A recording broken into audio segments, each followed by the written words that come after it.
2 days ago, on Monday, July 22nd, was the commission hearing about the incident. Were you at the hearing, and what exactly happened at the hearing? Yes, I was at the hearing. So the first commission hearing was, was it in May? And I remember thinking, okay, we're going to go to commission hearing. Pulev's going to come. He's going to atone, right? He's going to tell the truth now. So I was thinking, okay, he's going to tell the truth. I'm getting an apology. What, he's going to be sanctioned. But that wasn't the case. He comes in there with I went there alone. I took it very seriously. I was just there with Gloria.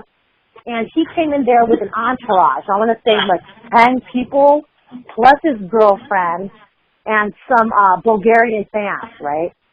The whole time they're looking at me, smiling at me, and I'm like, I just remember feeling very intimidated and just like a deer in headlights. I remember one of his lawyers had asked me, what did she ask me? She asked me something like, have you ever done studies on a boxer getting hit in the head? And everything like, no, I don't know how to answer that. I'm not a doctor.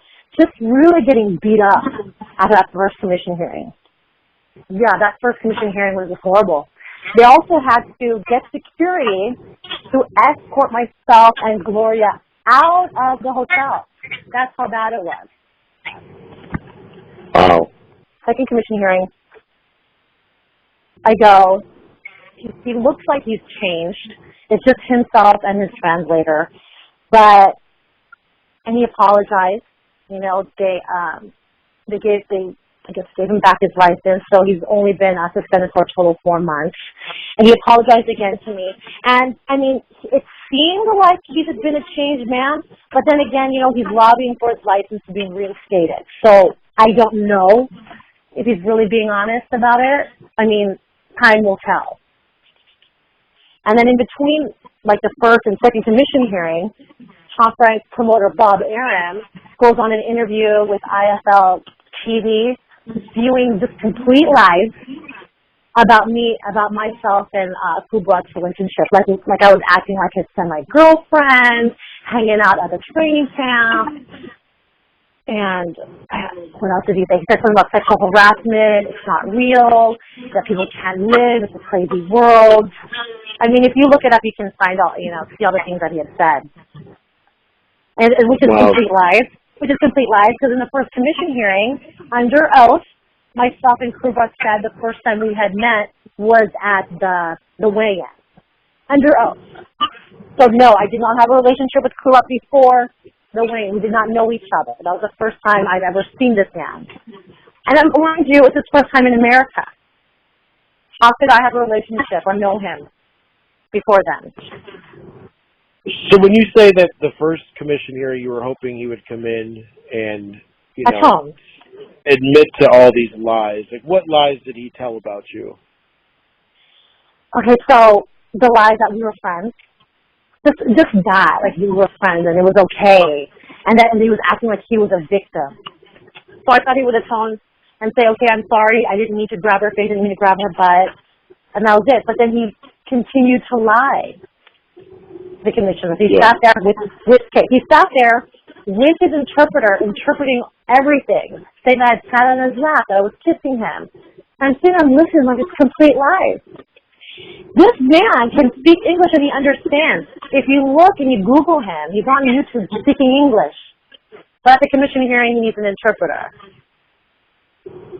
Wow. And then who's behind putting out this video of you lap dancing? Do you know who put that? Was that? It was Pulev's team, either his brother or himself. His brother or himself? Yeah, it wasn't himself because it wasn't on his Instagram. It was his brother or someone on his team. I'm not sure, but someone on his team. I think it was on Instagram, and then it went on YouTube, whatever. The video of you giving him a lap dance, is that an accurate video? Did that happen, or were you partying with him at another time? Okay, so that you say that video with me giving him a lap dance. First of all, that wasn't Kubrat Pulev. And no, I've never given him a lap dance. And no, I was never partying him at another time. At that part, it was an after party, and he did not attend that party to the very end.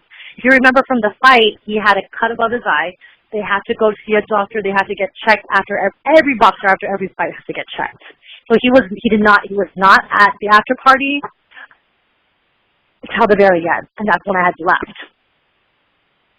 Okay, so that video is you with somebody else, and people are trying to say that.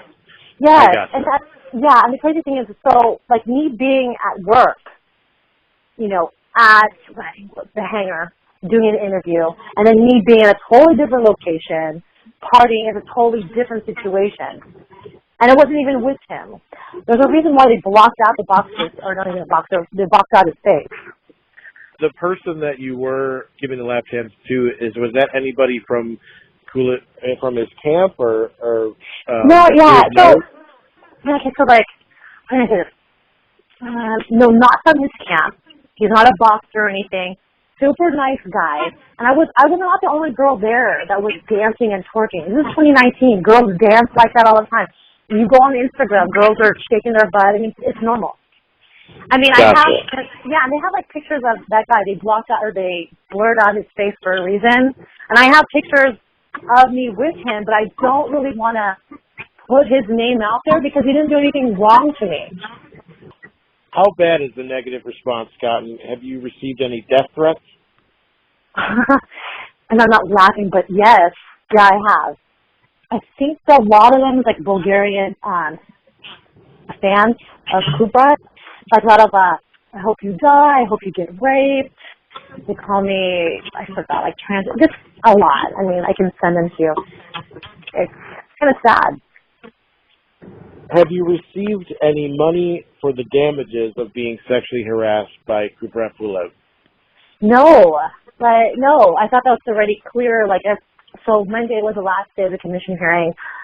We're doing a press conference, and I have to say, no, we've never filed a lawsuit. There was never a lawsuit against Kubrat Pulev. I don't know, where they got this information, and it's horrible that there's, fake news. Fake news is real. There has never been a lawsuit.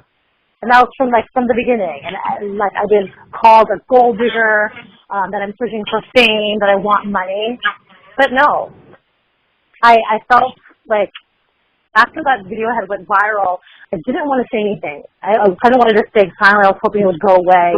And then Kubrat had commented on it, saying that we were friends and that we had laughed.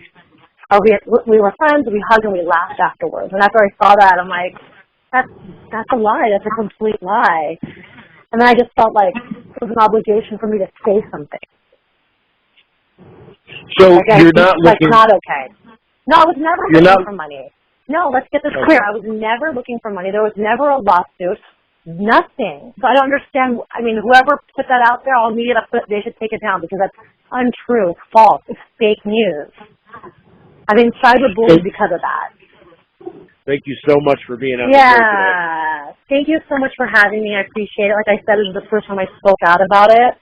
And, I mean, I've watched your other interviews, and I felt I could give people a fair shake, so I do appreciate you. Thank you so much for having me. Hey, this is Jenny Sushi, and you're listening to the Dominic Nagy Show.